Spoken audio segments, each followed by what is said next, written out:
Cut to the Chase podcast, guys. Thank you for tuning in again for another episode.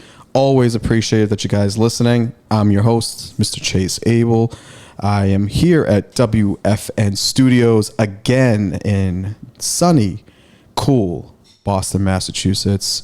I always wanted to say that in that way, by the way. You know, I always wanted to introduce myself in a 1987 weatherman type of tone, or like, the field reporter, that, because you already know, like, field reporters always have the same introduction and the same energy.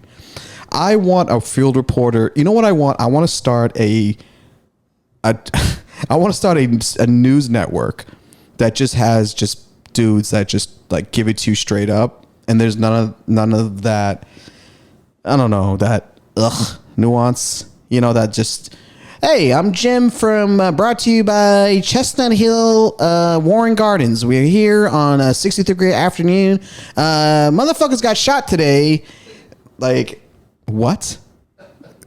Like, I think we would have a lot more time on our hands if we just condensed information, right? But we'll talk about that later. I didn't mean to like lean in and get so hot right away. Always, guys, appreciate it. Listen to the podcast. We appreciate it. Numbers are growing. We're getting some really good feedback. Subscribe to the podcast, like and share it. Tell a friend. We have a YouTube page, Cut to the Chase podcast page. We are uploading videos. We're uploading all the episodes. I will be posting individual clips more, so we're going to be working on that as well. But go subscribe. I'm on Instagram too, at Chase Abel Instagram, and we'll get into that. Hopefully you guys had a great weekend. I had a good solid weekend. When I mean solid, I mean like a nice solid, right? Like a cinder block solid type of energy weekend. Like nothing could have broke me. Like nothing could have broke me this weekend. I do want to kind of first, before I start the podcast, I think I might have mentioned on the last episode. If I did, I apologize again, but I do have to give just a quick reminder and rest in peace to Jack Knight, who is a comedian who I met a long time ago when he was coming up in the comedy circuit. He went on to do great things. Wrote for Blackish, Pause with Sam J on HBO. Jack passed away, not too long ago. And I just wanted to again send my condolences to the Knight family and to Jack. And as a fellow brother and comedian, we miss you, bud. So, nonetheless, we go on and we move forward, and check in on your friends, guys. That's all. I went ahead and decided that, couple things that have been going on with me. I went ahead and I got a new position at my job. That's some good news. So I've been dealing with that these last couple of weeks with training. I do want to say to anyone who's in corporate America, if you are in the department that orchestrates or creates training programs for your employees, please make sure that you know what the fuck you're doing. Because we're paying too many people too much money that don't know shit. Do you understand what I'm saying? We're paying way too much money to people that don't know shit. So I just want people to just kind of at least have a little pride in their work, because there's some lazy ass bitches wanting to have more money in their careers, but guess what? They don't want to work for it. So, hey, so all those employees that fucking don't want to go to your job only 3 days a month because you want to sit home in your pajamas, hey, we don't need you. I would be that. You know what I'd be? I want to be like the vice president of firing people. Like, I want to be the guy like that just is when people complain to me, like employees complain to me about their stupid requests, you know, I just want to look at them and say, yeah, we don't need you. Oh, no, I could, no, I'm all set. I'm good. Your request for sitting in the corner of your cubicle and you want to sound cancellate everybody and you want me to buy you Bose stereo, like a fucking headphone. All right. I'm getting a little, you guys already know I'm getting a little fired up. It's about 5 minutes into the podcast. You know, like this is going to be a good one because I'm already angry.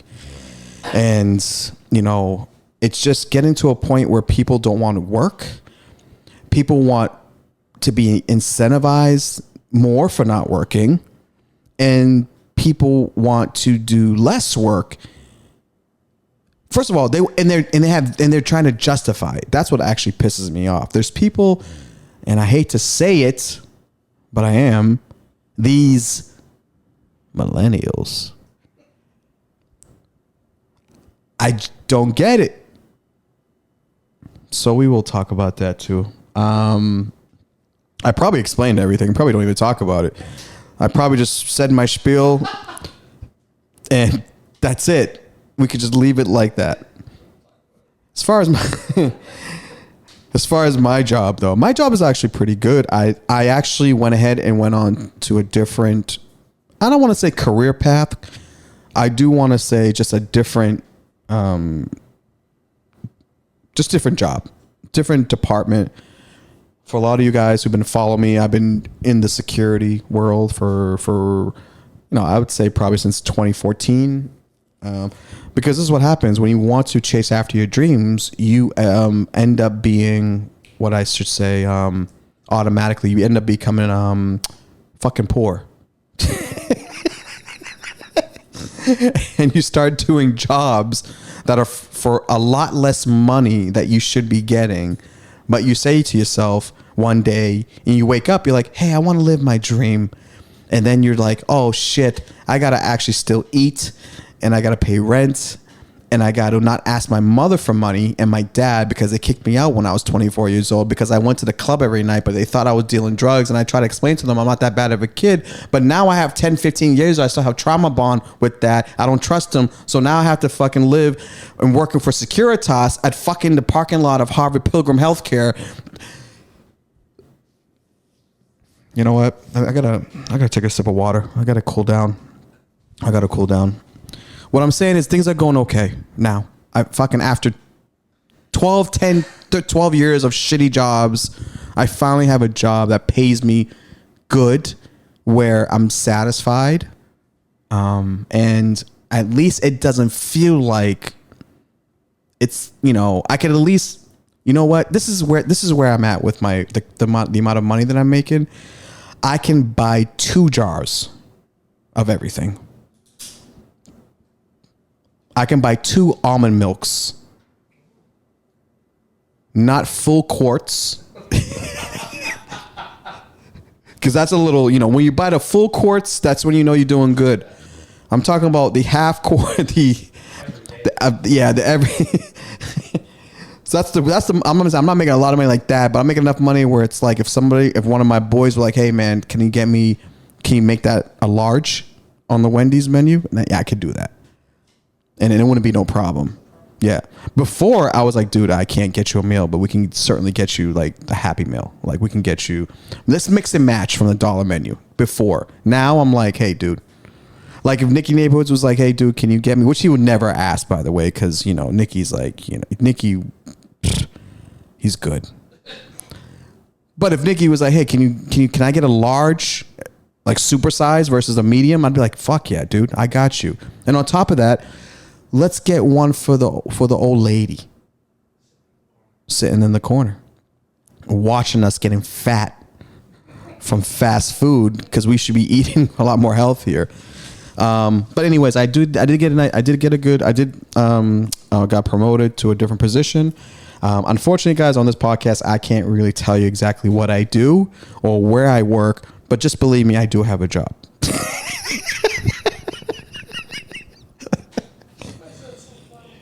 I do. I swear to God, I have a job. Now, some of my verbiage from this podcast and my language may state otherwise. You guys may be like, this guy is not educated.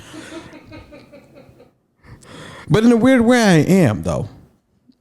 Like, I'm an educated dude, but I'm not. Does that make sense? Like, some people, when I say certain words, are like, what did you just say? How did you pass your SATs? And the answer is, I didn't. I took it twice, and I got a 740 on them. Never told anybody that. But look where I am now. Does it matter? No. Back then when I was taking the SAT test, I was worried. Dude, they give you fucking, 500 just to say your name, I think, or something? I don't know. I'm talking about combined. I got like a 740, by the way. I don't even think I broke 800 on the SATs. In my defense, I don't think that shows lack of like intelligence, by the way. I just didn't prepare myself. So you guys can argue with yourself about that. I believe that I did lie. I did tell one person got a perfect score. I told one of my boys in college I got a perfect score because, but we ended up becoming at the same college. But the college that I went to was a girl college like the year before. So I figured it doesn't matter. It's the same shit. Yeah, you're probably right. Job's going good. Training has been pretty okay. One thing I've noticed is that, and me and Nicky talked about this, I believe, on the last episode. There is this aura in the air that I'll just recircle back again with it. Like, people are afraid to make mistakes. And I'm just like, I've always been making mistakes.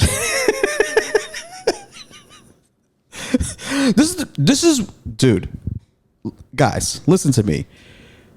The best show that you're ever gonna get is two people who are polar opposites on people who deal with stress. If you have the person that knows how to deal with stress and the person who doesn't know how to deal with stress, that is a comedy show all the time. Sign me up, subscription every month. I want to see those two people on TV every time. The person who doesn't know how to handle shit and the person who does, that's the show. Because I have a coworker, every single 5 seconds, there's a huffing, there's a puffing, there's a ugh, there's this. And I told him the other day, and he's a great guy. Great guy.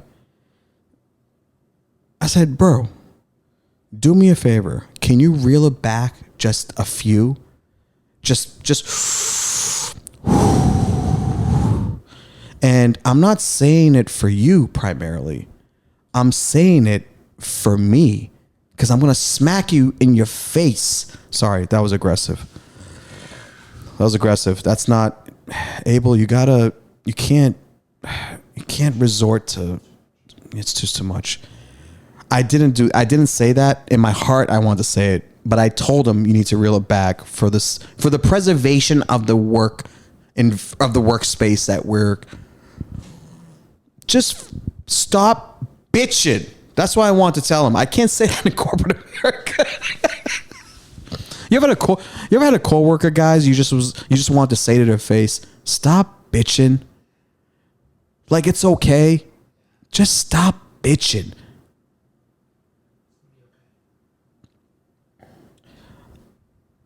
This is the perfect time to bring Nicky in. Because if I keep going, I swear to God, I'm going to explode. Nicky, have you ever had a coworker that just was so like their anxiety and stress gave you anxiety and stress? Yeah. And how did you deal with that situation? Or did you do the corporate way? Did you go tell your supervisor, say, hey, this person, I like him, but he seems to get a little rattled. Can you have a discussion with them? Do you go directly to your coworker and say, hey, what's going on? What's your approach? Because my approach is to put these fucking people in a jujitsu chokehold and I'm just at that There's point. three almost. options. You got three options. I got three. Yeah. Is one of them choking them? Yes. That's it. It's immediately bringing it up to the person, which Okay. never works. Nice to see you, by the way. Very nice to see you. Good to be here. Like, follow, subscribe, go on the YouTube. And yeah, you have 3 options. You could talk to the person directly and say, hey, but see that you got to be very delicate. You got to be very delicate. You have to be very light with your words. You have to have a lot of buffer words in there. Okay. So like if I'm approaching you directly, Chase. Yes. Okay. Are you open to some positive feedback? Of course. What's You going on? always lead in positive. Oh, I thought we were doing a roll call. And I was like, okay, Yeah, sorry. no. Yeah. Oh, so that's how you say it. So are you open to positive? Are you open for some constructive feedback? Sure. So most of the time they'll say yes. First of all, you're doing a great job. I love working with you. How about if it's a lie? Well, you're lying, obviously. Do you want to know the truth?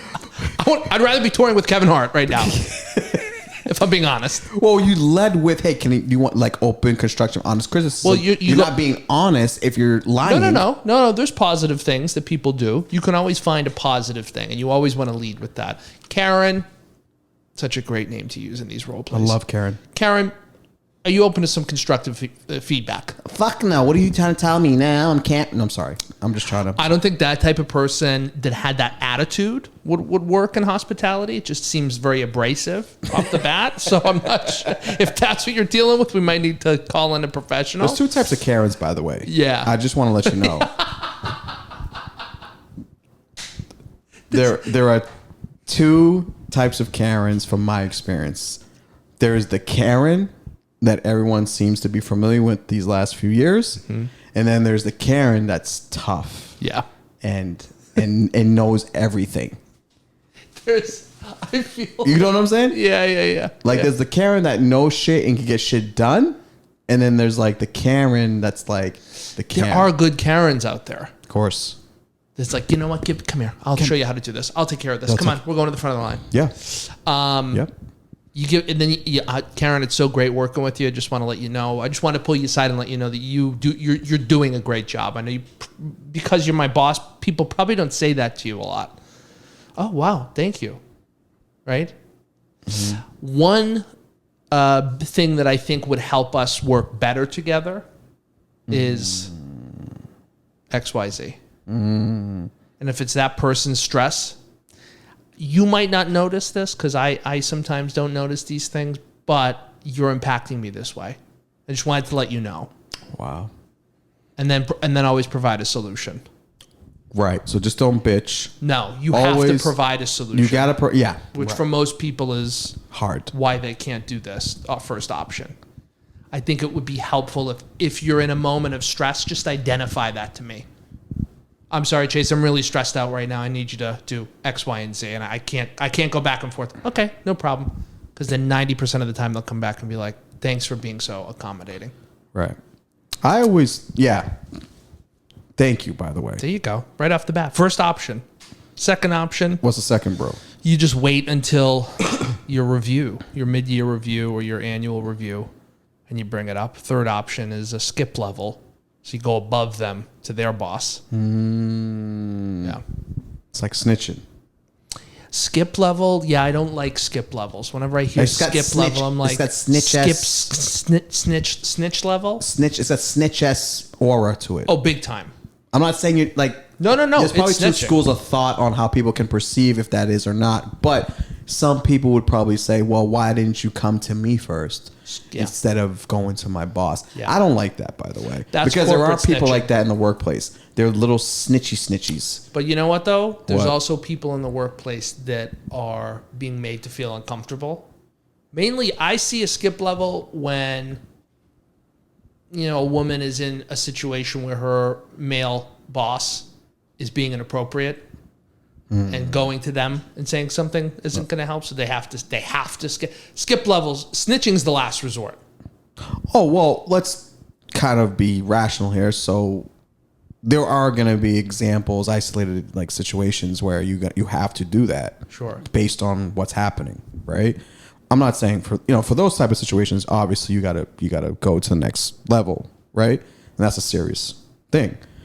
I'm talking about the motherfucker that snitches on you because you were like 5 minutes late back from lunch because you had to, be on a phone call for something, and they're You need like, to snuff them immediately. you need to snuff them immediately. Whatever that looks like, whether it's punching them square in the face, there's other ways of doing that really, what you could do is just like a fucking hawk. Okay, all right. Yeah, you're right. I did come back from lunch. But guess what, motherfucker? For the next month and a half, I'm going to watch you like the IRS watches fucking Jeffrey Epstein's accounts. Day in and day out. Yeah, Nicky, this is why you need to get out of corporate America. I felt like there was something underlining there. I'm going to watch you, and I'm going to record every single thing that you do, and any minor violation is going to be kept in a log for me to use to blackmail you at some point in your career. Don't like snitches at the workplace. I don't like snitches at the workplace. But that's what I'm saying. Yeah. So let's not have it be that. So you're saying you got to be proactive. Yeah, you got to be proactive. Okay. You got to be proactive, and you got to make it be. You got to always present a situation to someone as a solved problem. Yeah. Yeah. Like, hey, you're late. I notice that you're constantly late. So let's do this. Why don't we have, and it's fine, I get it, I understand it, but it will cause a problem at some point. So let me provide the solution. Why don't we just have you start at 8:10 and leave at 5:10? Easy. Bingo. Boom. Done. Problem solved. Okay. Okay. I like all these things that you're presented to me. And that's you're versed in these type of situations, so But blackmailing and snitching is. I mean the whole this is why I don't like corporate America, but I like corporate America money. Okay. Yeah. It's the whole work politics, like the whole work environment of people kind of being. It's crabs in a barrel. Mm-hmm. It's a crabs in a barrel mentality, depending on the type of industry that you're in. Most high stressful industries that you are where you are incentivized by a lot of money, that is exactly the proxy. Mm-hmm. Yeah. That's the proxy. Some crabs have their own barrel. Some crabs have their own barrel. Some crabs can afford their own barrel. Some of them bring it with them. Yeah. Some of them dump your fucking barrels and put their barrels right in front of them. And, and that's just what it is, right? You can talk any industry, entertainment for sure, 100%. Especially what we do. What? There's always a crabs in a barrel mentality, which is a little different. I'm talking about more of like corporate type of situations where like you're trying to, let's say you are a hotel manager for a hotel and you're trying to be like a general manager. Now there's levels to becoming a GM. So now you have to learn every single component of the hotel industry. That means you have to work in every single department as a director or like a manager before you can actually become a GM. That's usually how hospitality works. Mm-hmm. So now what happens is it becomes, well,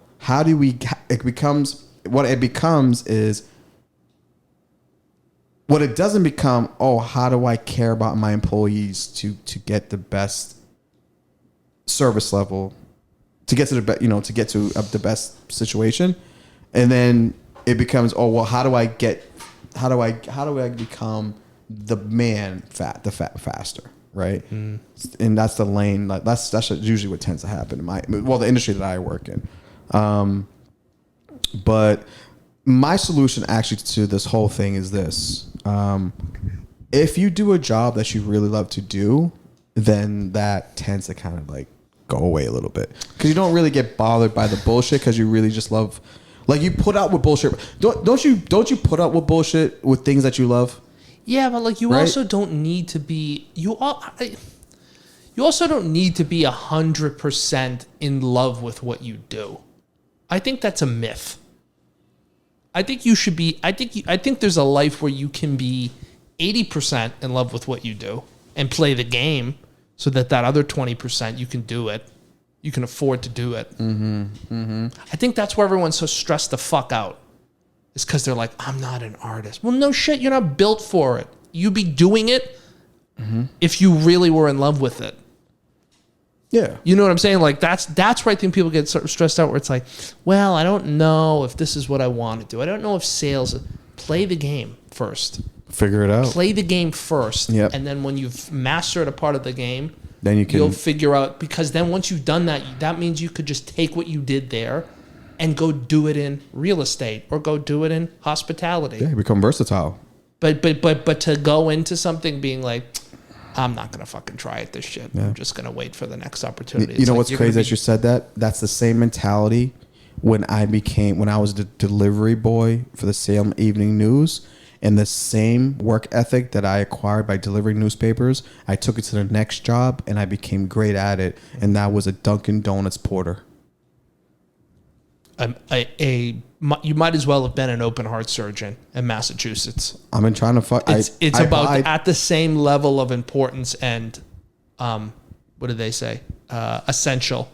I applied. Essential worker. I applied. They didn't really get back to me. Also, I am the same individual that I thought I can be a plastic surgeon by only watching 3 seasons of Nip Tuck. Mm-hmm.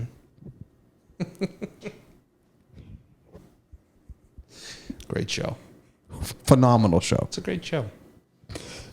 So you can understand a little bit where I would come by the confidence of me watching that show. I can be like, I can do that. Yeah. You know, having sex with hot women, making them beautiful by doing plastic surgery. I mean, it seemed like reachable when I was watching. Yeah. And then I took 2 prerequisite courses at Bunker Hill Community College and for biology and like some other shit. And I was like, oh yeah, I'm stupid. I can't do this. Yeah, no, I felt the same way when I watched The Sopranos. I could be a professional criminal. Absolutely. No question. And then I started to see people or, know people who went to prison. Right. And I'm like, that's not fun. Yeah. That doesn't seem fun. Yeah. 10 years of doing something and making money and because being a professional criminal sounds great. The mob? Oh my God. If you were any type of criminal, what type of criminal would you be? It's funny that I say this because they would never accept me because I'm not 100% Italian, but I would be in the mob. I mean, you could be kind of like what's his name from Casino? Like Hesh? From Casino, Robert De Niro when he was Jewish. Oh, because he was Jewish and he went to go do his own thing. You get vouched for. Yeah. I think that's what I would do. I couldn't be a white collar criminal because I couldn't be a white collar criminal because you always get caught. White collar criminals are stupid. Well, not really, because you got fucking like people who are like CEOs of like, when the whole banking, like, the gas companies and shit. So they got away. They got bailed out. You know what, though? I take back everything I just said. I think I would like to be a mobster, like a Sopranos, just because there's a whole culture there that I relate to and was brought up in, that Italian culture. Mm-hmm. But then I think about like the effects of like going to jail. Of course, why wouldn't you want to be a white collar criminal? Half these motherfuckers hide money, go to camp for 10 years. Yeah. It's summer camp. White collar prison is summer camp. I'd be a white collar criminal. Oh, yeah. Yeah. Steal $1 billion. Bankers do it all the fucking time. Give $800 million back, bury $200 million, get out of jail at 50 years old and have, all right, there you go. There's this. Yeah. Bankers, they're just like the first one that comes to my mind. Yeah. Because they always get, they just are protected by the, by I don't know how, they just are. They never serve jail time. Never. Because they figure out how to play the game. That's why. Because they're masters. Yeah. They're masters at. They're smart and they know that they have these like lines that they go by. Someone told me this. Actually, my friend who was a banker, he was in it. So he knew, and he's swears by it. He's like, the way you kind of fuck up these bankers is not by, like, they're not going to change. No. They're not going to change because that's just how they are. They don't give a fuck.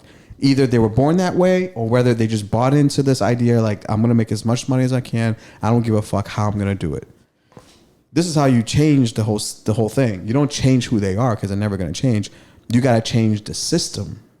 Yeah. In which how they operate, so they can't fucking do certain things. Yes. If you're the CEO of JP Morgan, you don't think you're going to get in bed with lawmakers to change the laws about how you make money? Could you imagine? Remember, Can I tell you a true story? Since you just said that, because sure. the first thing that you just said something that resonated with me. So before I forget, I want to say it. When I used to drive for Lyft, right? I would pick up all types of people. There was one guy that I picked up specifically. He was a helicopter pilot. He was telling me he was a private helicopter pilot for certain individuals, and he would be contracted by companies, whatever, high profile people, whatever. I don't know, out of New York City. He was flying a helicopter for one of the CEOs of one of the major banks. She was a woman. Hey, this is an equal opportunity podcast, ladies. Probably Fidelity. Great guess. Yeah. Great guess. He's in New York flying around Manhattan with the woman executive from one of the banks. President Trump at the time was flying into New York. So when like they have special people come in, there's a no-fly zone restriction, so the planes can't come in until it's all cleared, right? She's flying with him, like he's flying a helicopter. She's telling him like, why can't we? Because there's a meeting or something like she has to get to. He's like, we can't because, whatever. Shut down. Dispatch told me we can't go because until Air Force One leaves or whatever. And you know what he told me? This is a fucking true story. He told me, he goes, you know what she said? She goes, fucking Donald. I'm going to text him right now. Are you fucking kidding me, dude? Yeah. That's when I was like, oh. Yeah, it's a game. It's the same thing that you were describing in your office, just at a bigger scale. It's the same exact thing because that woman didn't say to Donald Trump, hey, you're a fat fucking slob who's a con artist who has no right being in politics. She's like, Donald, you're great. You're fantastic. Couple things. Maybe ease up on the taxes that we have to pay each year and the way that we hide our money in tax-exempt securities. A little bit. Would be nice. And Donald's like, yep, I'm great. Yeah, right away. No problem, Fidelity. Fidelity's great. Great bank. Great bank. Love it. Super bank. Big bank. Everyone talks about it. They love it. Great pencil skirt, by the way. Yeah. Nice ass. Nice love pencil skirt. And that's how it gets done. There's nothing complex there's complexities in finance and government, of course, but that's as simple as that. That's when he made me realize, like, oh, okay, this makes sense. Yeah. Everyone is, what also kind of made me just give up on like politicians in a way, when after Hillary Clinton and Donald Trump went through that whole like campaign, it was kind of a smear campaign basically. Mm-hmm. I thought it was Donald just telling Hillary like she sucked. Mm-hmm. There was a fundraiser. You ever seen that YouTube thing? They're at a fundraiser, and he's making a speech, and then he's just making fun of her, and she's laughing. Oh no, the correspondence dinner. I don't know if it was a correspondence dinner. It was a black tie event. It was something specific, but. Yeah. She's right there laughing at everything because she knows. Because that's the thing. That's the game. They're both playing the same game, but Donald just figured out how to do it better. Yeah. Yeah. The crazy thing about Donald Trump, and I know this is not a political podcast, but it's just so incredible to me, is how he was able to embrace and get the support of people that he literally wouldn't stop to piss on to put a fire. Like if they caught fire. It's remarkable. He doesn't care about any of these people. No. And he's which says what though, Nick? Do you give credit to him, or do you give the credit to stupidity of people falling for bullshit? It's a perfect example of someone who went, okay, here's the game. I got to figure out how to get in. Okay, here's the angle. I go and I represent the people that have been, I go and exploit the people that have been disenfranchised. People of color, men and women of color, poor white people, because there's a lot of poor white people. Mm-hmm. There's a lot of them. Mm-hmm. They don't know. The fuck do they know? They just know this person's going to help me. I'm not going to have to pay $1,000 less this year in my taxes, and I don't like Mexican, so he doesn't like Mexican. Like, it's as simple as that with those people. It's not like... Yeah. So we played the game, and so fucking Hillary plays the game, but she plays the game in a different way. She plays the game with the bankers and, overseas and all that stuff. Yeah. Yeah, it's just a game. It's just a game. It's a game. I guess what we can take from this, I guess, up until this point is, for people listening, it's recognize the game. Recognize the game that you are about to play or want to play. And that can be whatever. It could be you being a hairdresser, know that, how that operates. You being a chef, know the food industry game, how that works. Know the game, right? And then take a step back and say, all right, I guess my point is, what I'm trying to say is, like, for me, if I wanted to be an individual that wanted to play the game, I'm going to do some intel, and I'm going to figure out, like you said, you figure it out, see how things operate. For me, I'm a person where I operate consciously, so I operate, through, like, listen, you not going to, like, I asked somebody this the other day, the CEO of Whole Foods wrote a book called Conscious Capitalism. Yeah. Right? And you won't be able... First of all, this is the problem with me sometimes, Nick. I go on these fucking tangents and I think I know what the fuck I'm talking about. And then I know what you're saying. And then, no, but this is the thing. I hear one book on fucking Joe Rogan podcast and I reference it to some, like, for a topic that has nothing to do with anything. What I'm trying to say, Chase Abel, if you can just get it out your fucking mouth and trying to act like you're fucking smart, know the game.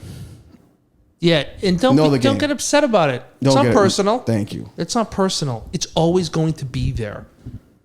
The game is it's the game. It's always going to be there. You are not above the game. Unless you're he got game. Unless you're Denzel Washington when he throat chops that guy.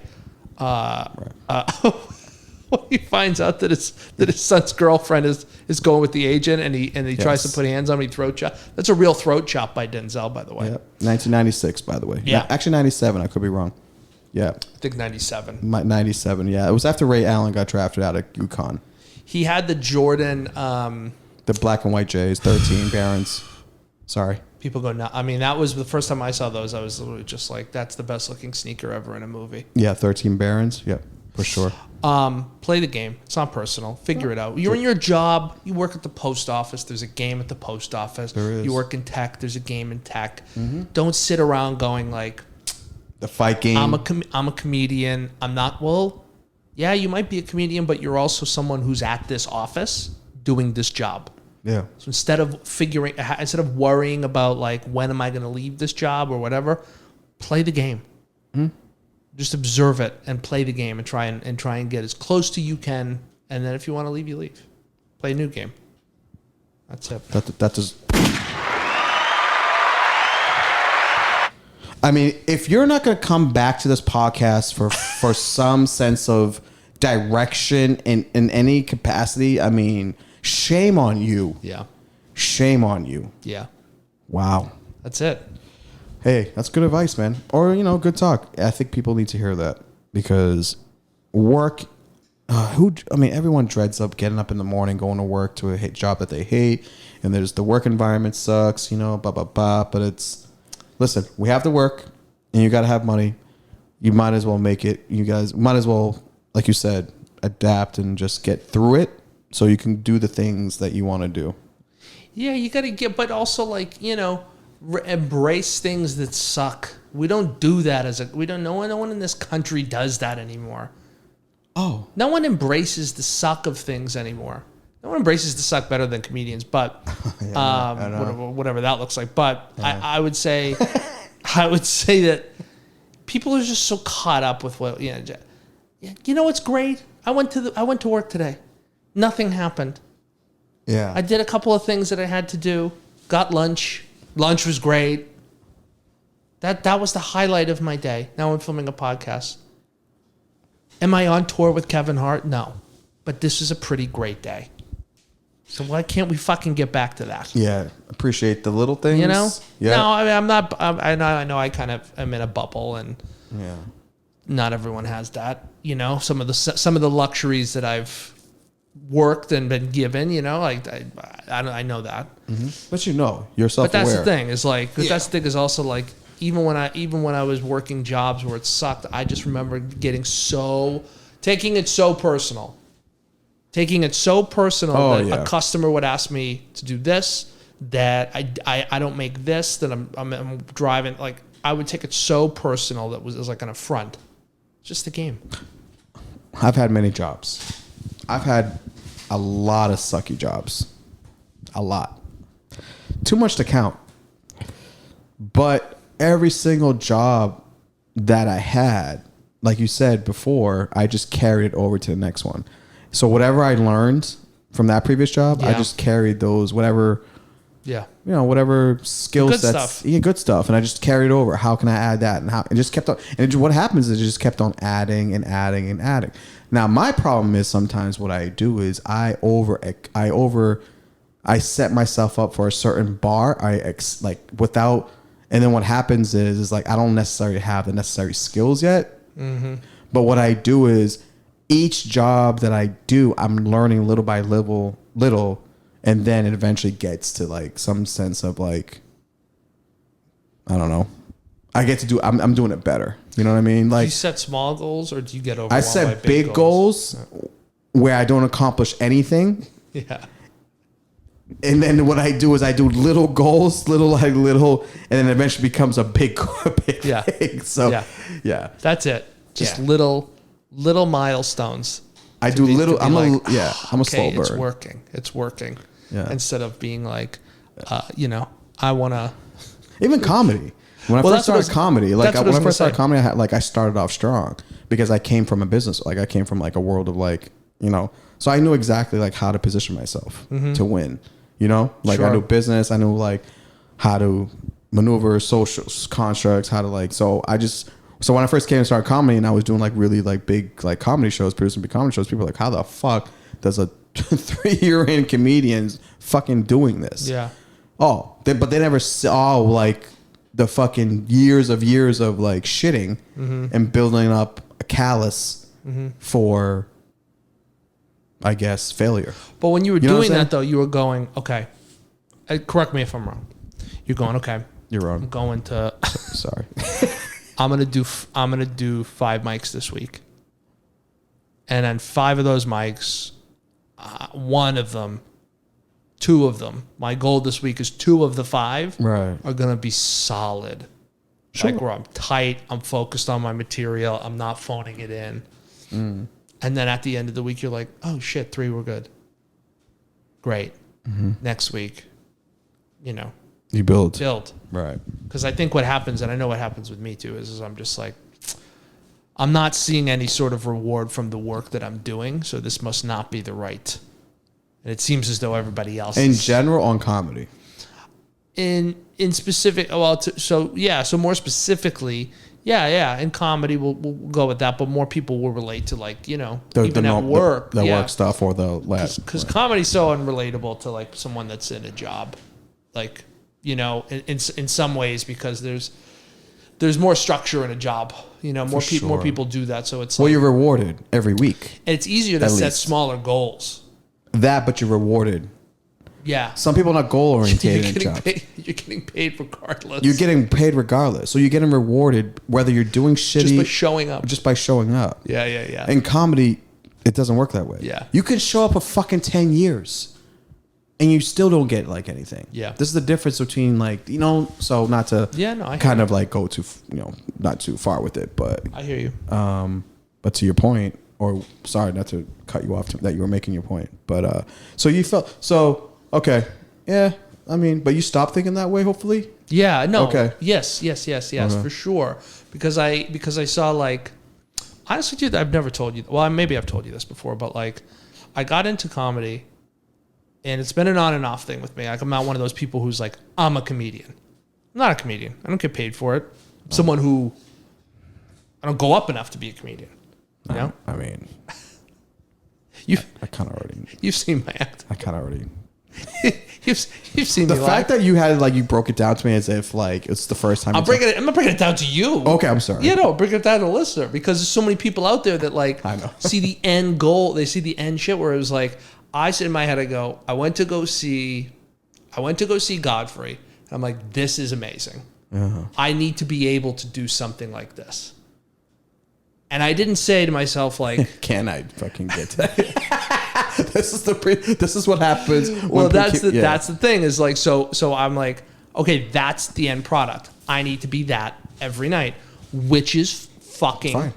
But it's also insane because when you think of even specific to that example, you look at someone and you go, someone goes and looks at Godfrey, who's a comedian out of New York City, who, if you've listened to the show, Chase has opened up for him many times, and he's just someone who is a seasoned vet. He's the Udonis Haslem of comedy. He's been in it so long. Maybe Udonis is not the best. Is that the best? Yeah, I would say he's a little bit more than Udonis. I would say he's the Gary Payton. Oh, that's a good one. Not always the first person that people bring up. That's a good one. Always each game you will be like, oh shit. But when you bring him up, people are like, oh fuck, I forgot that. Yeah. Yeah. So that being said, Gary Payton has had to go and put in so much work. Like it doesn't just happen. Sorry, Sean Kemp. Because I'm reflecting energy with his game. If you mix Sean Kemp and Gary Payton, that's combination of both. Yeah. Sorry. Now people who are not into comedy are like, what the fuck are they talking about? Well, we could steer it to basketball. No, but what I'm saying is like just fucking get the little win. Right. Get the little win and then do another one and then do another one and it's so hard to like keep that mindset, but you got to do it. It's tough. What is your social calendar look like? You were at a concert recently. I was stalking you on Instagram. Oh, thank you very much. I'm glad someone is at least. God damn. Jesus, it's been dry this summer. Fuck. I went to City Winery. They have like a lot of these venues across the country. Mm-hmm. So it's a mixture of like, wine and food, and they have venue space. Mm-hmm. So I went to go see the recording artist, Layla Hathaway, who is singer-songwriter, recording artist, Grammy Award winning, a fact, Donny Hathaway's daughter, famous singer from back in the days. She was a Berkeley alum. I used to work at Berkeley College of Music. So I heard of her through that avenue. Mm-hmm. And she, a friend of mine got tickets and she was like, hey, let's go. I was like, you goddamn right, let's go. Man, it was awesome. She sang the whole time without her shoes. Now, some people are probably saying, well, why? I just want to let you know, this is how true masters are. Was there a rug beneath her feet? Kind of. Okay. She stayed on the hardwood before part. Oh, okay. Yeah. She was so comfortable in her own, and she was so present that she's like, I'm going to make it so intimate that she sang barefoot. Interesting. You know how much confidence you got to have to be like, I'm going to sing. I mean, her toes were done. Pedicure was on point. I feel like you have to. Yeah, I feel like you have to. Oh yeah, it was. Her skin was like just. I mean, the level of like her esthetician is probably like, I want her. She was so smooth. I wanted her esthetician's number, not hers. Yeah. Skincare was on point. Hair was on point. Everything was really. Yeah. Just everything was just. She just looked like. She just soulful. I get when people come from that cloth, like those singers, they smell like hibiscus. Yeah. There's an earthiness to them in the best possible way. Yes. Yeah. So it was great. She sang. There was an opener. He was great too. Young kid. The band. It's all about the band when you go to these type of concerts. The band was like phenomenal. Yeah. Layla Hathaway. I mean, legend. Wrote for fucking. I mean, her resume is amazing. You know, Interesting. Black excellence was in the building. I love black excellence. I'm talking about like classic. Yeah. Yeah. Like classy. Yeah. You know, like, Yep. you know, that, you know, where it's like, but it's also like, oh, you need to impress us. Yeah. Yeah. See, because black audiences are like, it's like. Well, that's why it's excellence. Is like, it's not. The bar's raised. There's no gimmies. There's no mulligans. Because it's a thing. The person, like the couple who's sitting in the audience, who dressed nice for Monday, by the way. Yeah. That guy is probably has a regular job in 95, but he also is a musician that plays with his friends, and he's fucking nasty. Yeah. There's so many people that are good, dude. Yeah. That knows what talent. Like, there's so many good people, but Yep. they just never get that shot. You know? Yeah. So, as a performer, it's like I really believe as a performer, once I get to a position where it's like, okay, there's a sense of responsibility that you have as a performer to make sure that you try to do the best you can every night, because the people who are coming, man, they're coming because they want to see you, And they don't want to see bad skin. It's like how good did it make you feel to be like, right? Yeah, Right. she's on point. She's getting, she's taking care of herself. Well, I mean, Things are going well. Yeah, I mean, there's a lot of performers that, due to not probably, no control of their own, weren't really up on their cleanse game. Yeah, well, yeah, it's like rock and roll. I feel like you see a lot of that. A lot of that. They get a pass. Wear and tear. Rock and roll guys get such a pass. Sex, you know how it is. Sex, rock, and drugs, whatever that saying is. Drugs, sex, rock, and roll. Yeah. I mean, Seal. He got Heidi Klum though. He must have a big pee-pee. Right? Something about Seal though. I mean, you're asking me. Does Seal have? I mean, you tell me. I don't know if the rumors are true. I think Seal was following me, but I think he got hacked because he was also like my friend who was like my friend Tony from Malden, who like works at like the sub shop, was like, yeah, Seal follows me too. I'm like, who? It's like, oh yeah, Seal got hacked. Real Seal, yeah. I put Seal in the same level of black excellence as I do Idris Elba. Of course. That across the pond, they're just different. They just have a different swag about them. Yeah, and they came from like serious situations. They came from serious situations. They're both guys that I would not run up on. Not that I'm fucking run. Who am I running up on? No. My aesthetician. I've seen you. I've seen you walk. My orthopedic surgeon. Yeah, you definitely. Yeah, you're creeping. If they think. Yeah. But there's just that it's a different. They have a different swag. Maxwell, another one. Maxwell. Yep. Sidney Poitier. I think the category that I was just mentioning, which doesn't have a title, Sidney Poitier is the epitome. OG or example. He's the OG. He's the MJ of like he's the number one example. Yeah. Of just class. Well read, but well read is such a. They're musically inclined. They're athletic. They can probably sing like. I'm sure Idris Elba could probably sing if he wanted to. Oh, sure. He's just busy. He's DJ. So he's talented. Just talented, Yeah. He's just a talented guy. And then when you go to, I gotta take you to like if I ever get invited to like some event, like a very nice black tie event, that has this type of energy, we gotta go.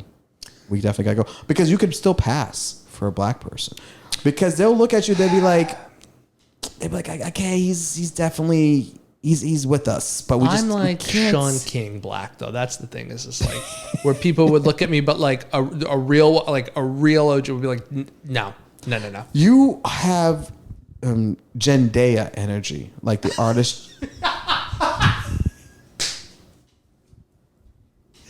I know exactly what you're talking about.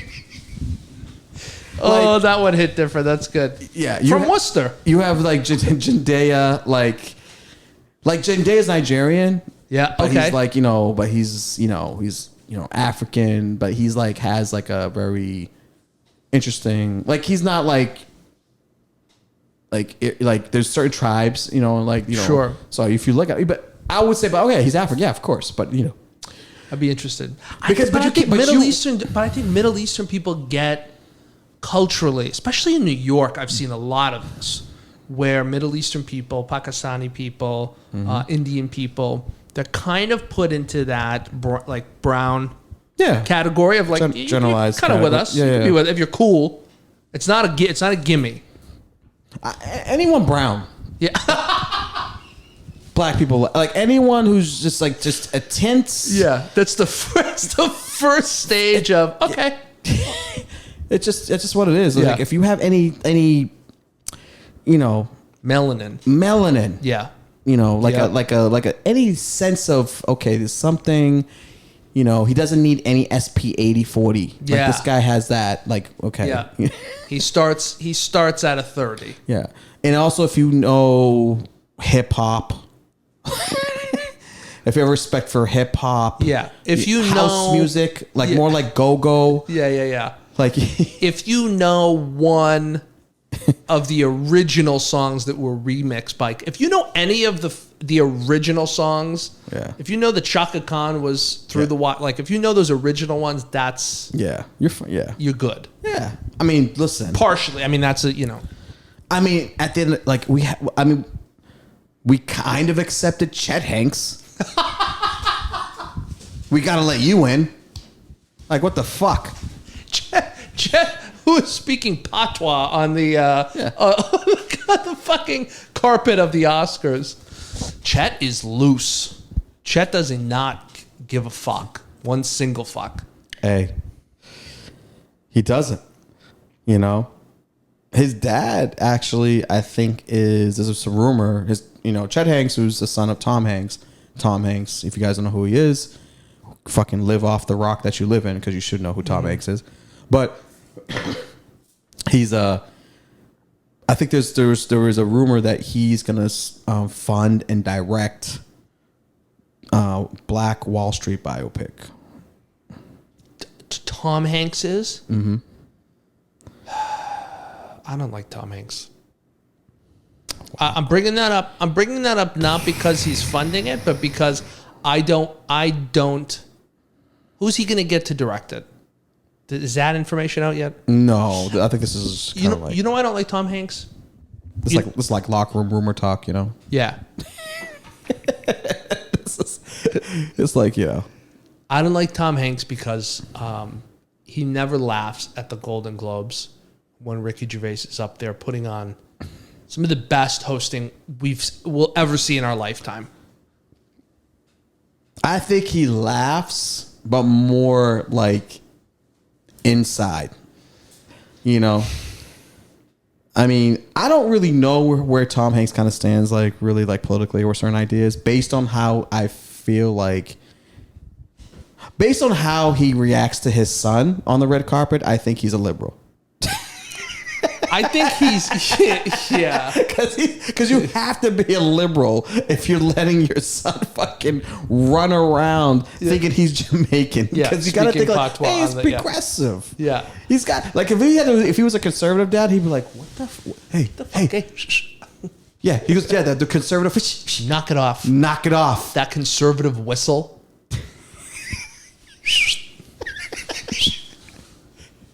What are you doing? What are you doing? We live in fucking Malibu. Pull it together. Hey, you. I never met Bob Marley. I didn't land a fake plane in a fake Hudson River for this. Right. Yeah. I didn't pretend to fucking love a fake mermaid. Yeah. See. In 1985, Splash. Is he a good actor? Yeah, he's a great actor. Phenomenal something actor. about him I don't like. There's something about him I just You gotta don't be like. specific. I can't leave you off the hook. It's that fucking Hollywood. It's that Hollywood like Oh, I don't want to, I think it's his not wanting to offend anyone, his like that demeanor, that he's just got a demeanor about He got mail? You're not talking about acting, right? Acting, like, you're not talking about acting. What are you saying? No. As a person, worse. Something I have no insight into. The only reason I don't like him is because he made a fucking face when Ricky Gervais made a very funny joke. Mm-hmm. He made a face like, whoa, can't say that. And it's like, Tom, chill the fuck out. Your son is twerking on the red carpet. With big booty black chicks. Yeah. Which, by the way, which is great. You know what? I love it. I love Chet Hanks. You know why? Because he's Chet Hanks. Yeah, so now we're going to... Yes, right. He is Chet Hanks. Right. He's unapologetically Chet Hanks. He didn't do the accent half-ass. He clearly spent time in Jamaica. He clearly spent time in that culture. Now, is he appropriating it? That's not this podcast. First of all, he made one of the best songs of all time. And we're going to play it. He made the fucking summer anthem for me last year, which I'm going to play it as soon as I fucking leave here, by the way. I mean, when this song came out, dude, I said, yo, this guy is on to something. Why didn't I vote him for city councilor? Like, or, you know what I mean? Yeah. Yeah, well, we can go out to this if you want. I can cue it up. Do you have anything you want to plug? I want to plug it. I want to hear it. Okay, let's put it on.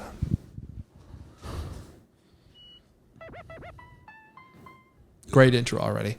He's drinking a 40 in a Impala, and he's playing football with a bunch of women. I don't want to say who look like strippers. I don't know if that's appropriate for me to, but... That girl, I saw her in Dudley Square. Yeah. She definitely looks like a girl that I saw in Dudley Square on the one bus like 2 hours ago. Oh, yeah. I mean... Yeah, dude, Chet Hanks is the man. I mean... Oh. Like... Dandara. I mean... Hey. He's draped in the Jamaican flag. You know who Chet Hanks? I don't like...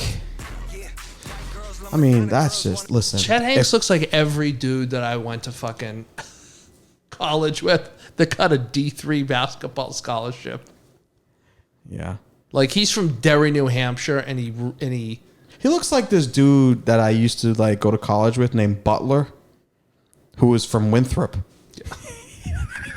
You and Winthrop, it gets me every time. The 2000 guys from Winthrop. Yeah. You know, they were on Winstrol. Or Antler Mist. Yeah, no, he looks like he's from New Bedford and is a really great basketball player. Couldn't get into UMass. Right. Couldn't play at UMass Dartmouth. right. You know, so he's at LaSalle. Good one. Yeah. Dropping a solid 20 a game. He looks like more of like a Curry College guy. Curry, yeah. Lesley University. Those were interesting because those were like schools back in the days that like took applicants, like kids who weren't really like didn't have the grades but had all the talent. Yeah. They were all the creative kids. That's how I got introduced to black culture, was in college. I'll be honest with you. A lot of kids that I like hung out with were on the basketball team. Not on the basketball team. There was an art school there as well. But that's if I had gone to any other school, I wouldn't have gotten the experience that I got at a low-level D3 school with good sports teams. Right. Well, you kind of get polished in college, they say. Yeah. You know, you grow up with like in the area or the city that you're used to. So, you know, either the same people kind of look like you or into the same things as you. So you're just used to that. And then once you go away from college, go away to college, that's where you're like, it becomes a little more diverse. And then you're seeing all these things. You get open to all these ideas. You know, I mean, the very first girl that I had sex with in college was a white chick that looked like Britney Spears that was into snakes and gothic shit. Oh, You got the goth snake girl. I got the gothic chick, dude. Yep. where she was like, I had a ball python in college. She was like, and she'd bring it out at parties. She brought it out to play. She brought it out to play, Nick. I am bringing. You know what I'm saying? Like, I feel bad because I was getting, ingratiated in learning about Nigerian culture, Haitian culture, Dominican culture. Right. While I'm in college and breaking all the interracial relations. Who has the worst white trash habits? Oh, she was so reptiles. That's a dead kind of white trash giveaway. It's like I'm screaming for help, but I don't really need it right now. Yeah. Right. Like I need she got drunk off. I knew something was weird with her because she got drunk off Mike's Hard Lemonade. Oh God. Second. Yeah. That's a second white trash flag. That's a second white flag. Right. That's a second white flag. And this is when like ecstasy was like really pop. Because it's all that sugar. So she would, get a little, and she's like, I've never been with a black guy, and she, I was like, so funny. I want to let you know when they said that, Nick, to me, like, I'm not gonna lie, we both got a taste of the other culture, which I think is really funny in college. Because no pun intended. No. Sorry, I still like my things. We both still like the things that we grew up with, but I was getting lineups. While you were drinking Mike's Hard Lemonade, I was drinking E&J. Wow. Yep. Yep. So like, I think we got a taste of what Chet Hanks' mind must be like, because I feel like what we just described with the python I feel like that is Chet Hanks. A mixture of both worlds. Yeah. Well, I mean, I don't know Chet, and obviously we're just here, talking. We're speculating. We're just kind of talking shit and speculating. like he's gonna read this. Like someone's gonna be like, "Hey, Chet." Yeah. But I always admire people who kind of step outside the box a little bit. Yeah. I'm not gonna get into the whole conversation of whether I feel like he exploits the culture and shit, because that can be like, that's like a fucking conversation to no end. Yeah. But listen. The guy likes Jamaican music. He likes Jamaican people. He hangs around with fucking other people that doesn't look like him, and he always is like advocating for, people. So I don't look at so much of like the show with him. I'm just like, He doesn't seem like a hateful guy. He doesn't seem like a hateful guy. He's enjoying this. And he also been through a lot of shit too. If you actually like read his story, I mean, he was hooked on drugs. Oh. He went to, he was, he had a habit.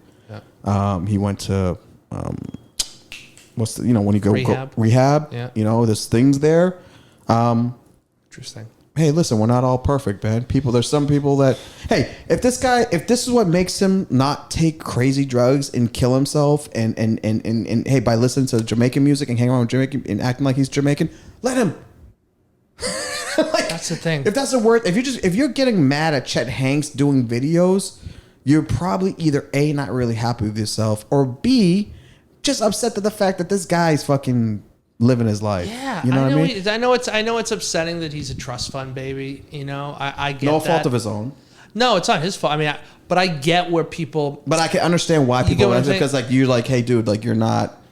First of all, you're not from this culture, like this and that. So what are you doing? But I mean, but also, listen, every person gets a rude awakening one day. But also, I wouldn't limit black culture to bottles of rosé and women dancing in bikinis on the hood of cars. Like, that's just such a narrow view. It's a narrow view of what actually of what the culture is. So I don't think even anyone that respects that is like, he's doing whatever literally everybody else who's making music in this period are doing. He just seems to be having a lot more fun doing it. Well, he's having fucking a lot of fun. He's having a blast. He's having a lot of fun. I mean, Luke back in the 90s was doing this. Yeah. Like I don't see like all these other musicians having as much. They're not as accessible as him. Well, they're also probably significantly more talented. But I love the accessibility. I mean, I like to I just, hey. 0 to 10, how would you rate Chet Hanks? As what? On a scale. as like specifically what?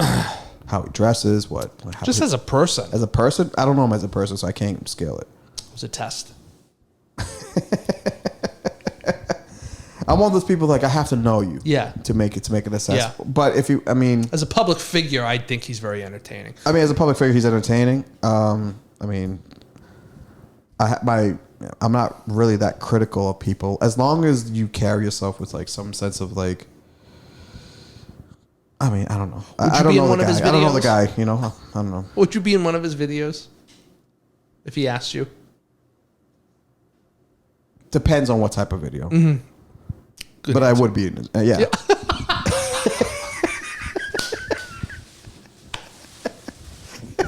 I mean, I'm not going to say no to camera time. But no, sure. You like you said, know the game. I gotta pee. Go to pee. I'll keep talking. As Nicky steps away from his, or we could not talk. We could just start it when he comes back from peeing. Yeah, we'll do that. And we're back. Cut to Chase podcast. We just took a little break. Nicky went to go do his thing in the bathroom, and which is a great segue because we can just get off this Chet Hanks topic. So we'll flush that right down the toilet, and we'll be moving on. I think that was a good discussion. I think people are satisfied with this episode. I think they're satisfied with this episode. Yeah.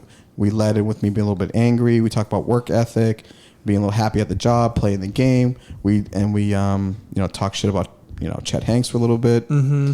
This is a very, very well-versed podcast. I think so. I think we cover a lot of areas. So hopefully you guys would be coming back.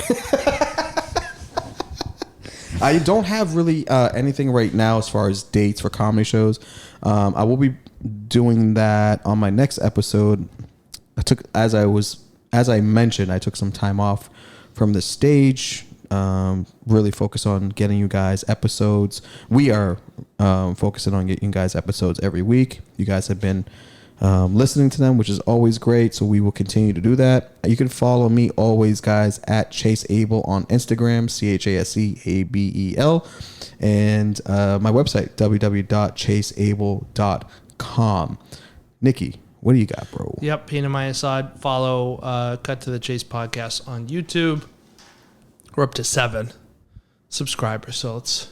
You can get to 10, that would be great. Yeah, we need some movement, guys. If you're out there listening, just go on the YouTube. Just do it. All right, just go on YouTube. Help two guys. I'll keep talking about Chet Hanks until we get to 10. So let's just get to 10, and we'll take it from there. Small goals. Panamai Assad. I think we're gonna name this episode "Small Goals." Yeah. Guys, we appreciate it. We love you. Again. Until next time, peace.